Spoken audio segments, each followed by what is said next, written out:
SOAS. Assalamualaikum warahmatullahi wabarakatuh. Shalom. Kami mahasiswi Untak Surabaya Fakultas Ilmu Sosial dan Ilmu Politik Prodi Administrasi Negara. Perkenalkan, kami dari kelas C. Pada video ini kami akan menjelaskan tentang materi hukum administrasi negara. Untuk tugas UAS dengan dosen pengampu yaitu Bapak Edi Wahyudi SH MSI. Untuk materi yang pertama yaitu konsep utama hukum administrasi negara. Hukum administrasi negara adalah cabang hukum publik yang mengatur kewenangan, tugas, dan tindakan organisasi pemerintahan dalam menjalankan fungsi pemerintahan, serta hubungan hukum antara pemerintah dan warga negara. Hukum administrasi negara berfungsi mengatur bagaimana kekuasaan pemerintahan diperoleh, digunakan, dan dibatasi agar penyelenggaraan pemerintahan berjalan sesuai dengan hukum dan tidak sewenang-wenang.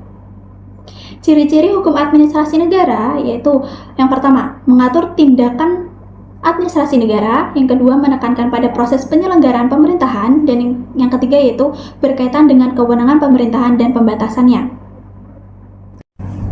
Selanjutnya, peran hukum administrasi negara.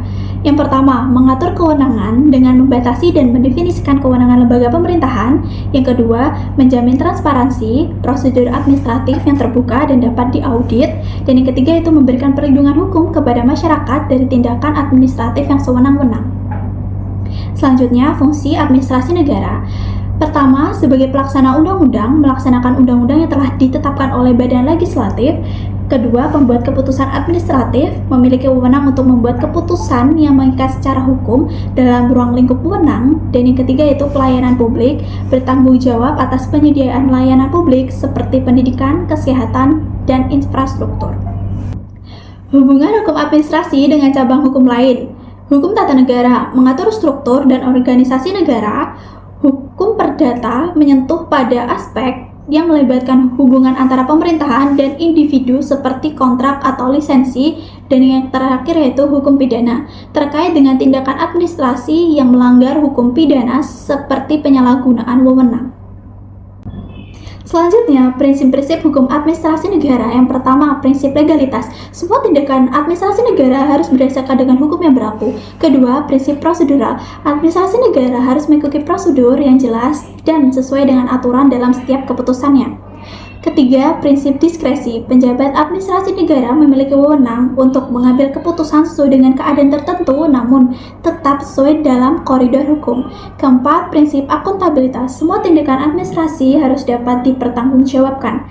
Kelima, prinsip transparansi. Semua keputusan administrasi negara harus dilakukan secara terbuka dan jelas bagi publik. Keenam, prinsip efisien. Administrasi negara harus bekerja dengan cara efisien untuk melayani masyarakat. Selanjutnya, hubungan antara hukum administrasi negara dan hukum tata negara. Di sini, hukum tata negara sebagai kerangka, yaitu hukum tata negara membentuk kerangka hukum tentang bagaimana lembaga negara harus dibentuk dan bagaimana kekuasaan mereka diatur. Selanjutnya, hukum administrasi negara sebagai implementasi, dengan mengatur bagaimana lembaga-lembaga yang dibentuk oleh hukum tata negara melaksanakan tugas dan wewenang secara operasional. Sumber hukum administrasi negara dibagi dua, yaitu sumber hukum tertulis dan sumber hukum tidak tertulis. Sumber hukum tertulis diantaranya yaitu Konstitusi, Undang-Undang 1945, Undang-Undang, Peraturan Pemerintah, Peraturan Presiden, Peraturan Menteri atau Kepala Lembaga, dan yang terakhir yaitu peraturan daerah. Sedangkan sumber hukum tidak tertulisnya diantaranya yaitu kebiasaan administratif dan juga jurisprudensi.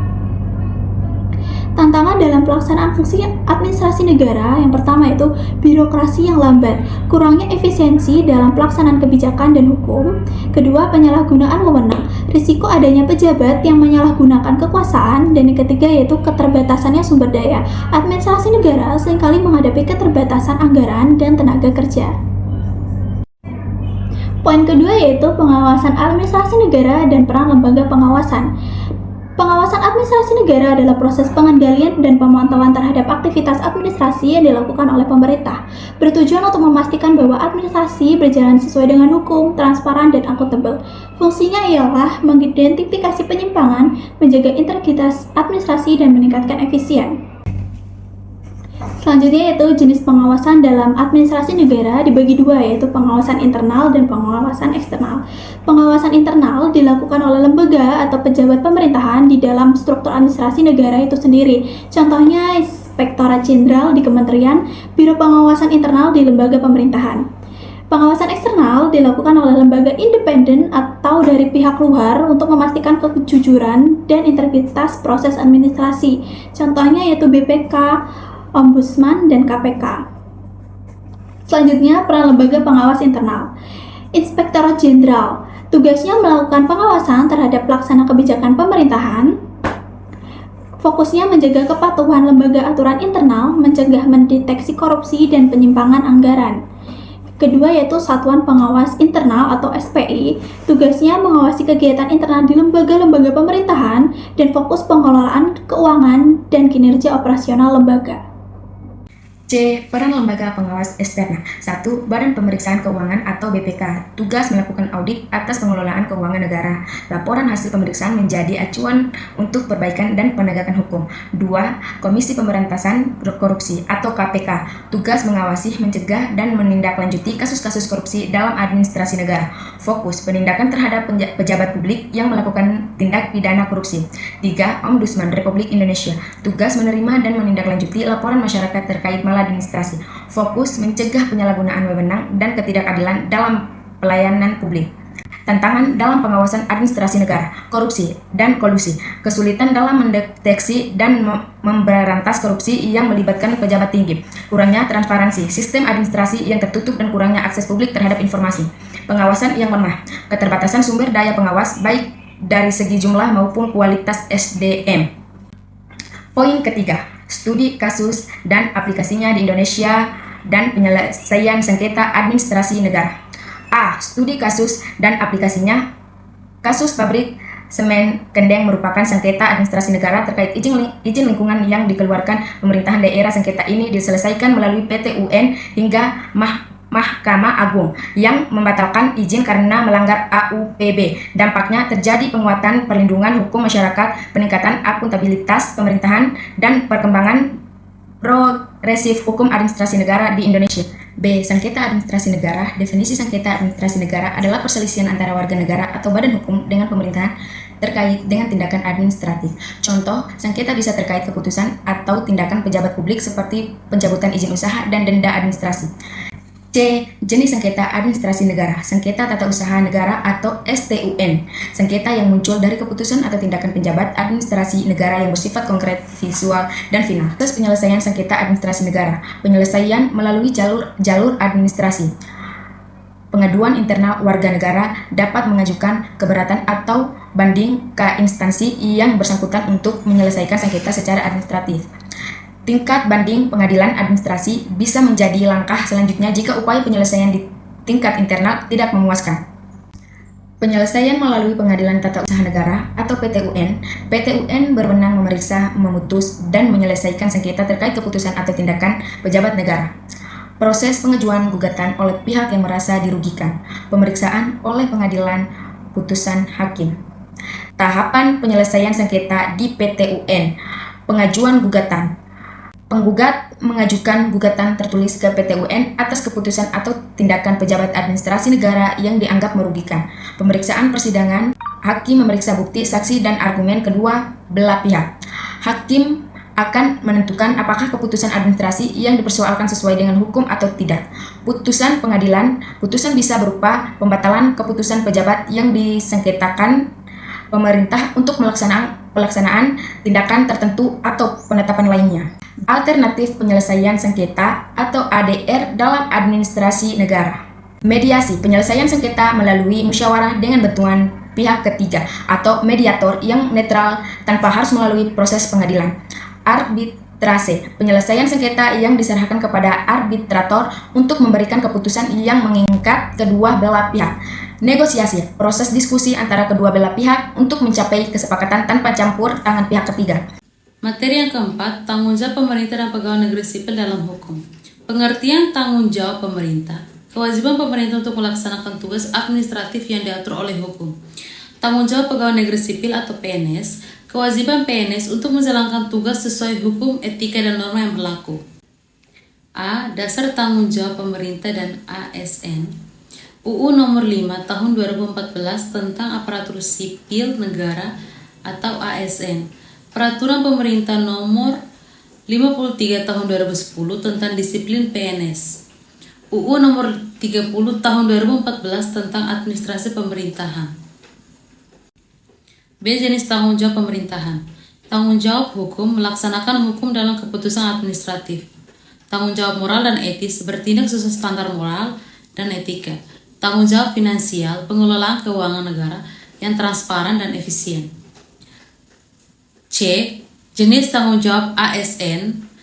Pertama, tanggung jawab administratif mematuhi aturan dalam pelaksanaan tugas. Yang kedua, tanggung jawab disiplin melaksanakan tugas dengan disiplin sesuai peraturan. Yang ketiga, tanggung jawab pidana tunduk pada hukum pidana jika melakukan pelanggaran seperti korupsi. D. Prinsip-prinsip tanggung jawab pemerintah dan PNS. Prinsip legalitas, akuntabilitas, dan transparansi. E. Sanksi pelanggaran tanggung jawab. Yang pertama, sanksi administratif, teguran, penurunan pangkat hingga pemberhentian. Kedua, sanksi pidana, hukuman pidana bagi pelanggaran seperti korupsi. F. Kasus-kasus pelanggaran tanggung jawab. Yang pertama, kasus korupsi, contoh korupsi oleh pejabat publik. Yang kedua, pelanggaran administratif, kelalaian administrasi yang merugikan negara. Materi yang kelima, implementasi hukum administrasi negara dalam kebijakan publik. Hukum administrasi negara, cabang hukum yang mengatur aktivitas pemerintah dalam menjalankan fungsi administrasi, kebijakan publik, serangkaian keputusan yang diambil oleh pemerintah untuk menyelesaikan masalah publik. Implementasi, proses penerapan hukum administrasi negara dalam pembuatan dan pelaksanaan kebijakan publik. A. Hubungan HAN dan kebijakan publik. Kebijakan publik membutuhkan kerangka hukum yang diatur oleh hukum administrasi negara. Hukum administrasi memastikan legalitas, akuntabilitas, dan transparansi dalam perumusan dan pelaksanaan kebijakan. B.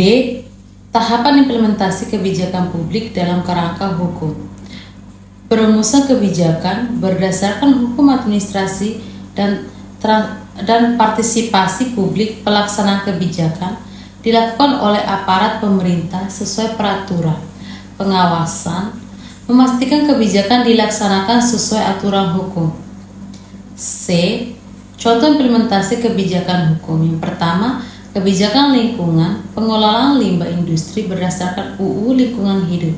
Yang kedua, kebijakan pendidikan, implementasi dana BOS untuk perataan akses pendidikan. Yang ketiga, kebijakan ekonomi, penyaluran bantuan sosial yang diatur oleh peraturan pemerintah.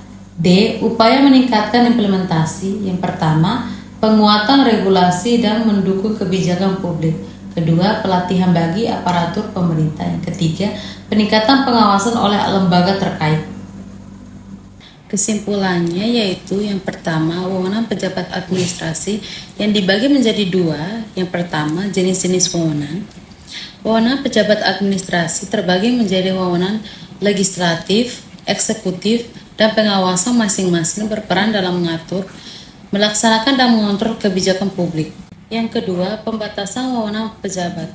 Pembatasan wewenang pejabat administrasi ditetapkan untuk mencegah penyalahgunaan kekuasaan, menjaga integritas, dan melindungi hak-hak masyarakat dalam menjalankan fungsional pelayanan publik. Demikian penjelasan kami mengenai materi hukum administrasi negara. Semoga materi ini bermanfaat untuk kita semua. Terima kasih telah menyimak dan menonton video ini. Wassalamualaikum warahmatullahi wabarakatuh. Bye-bye.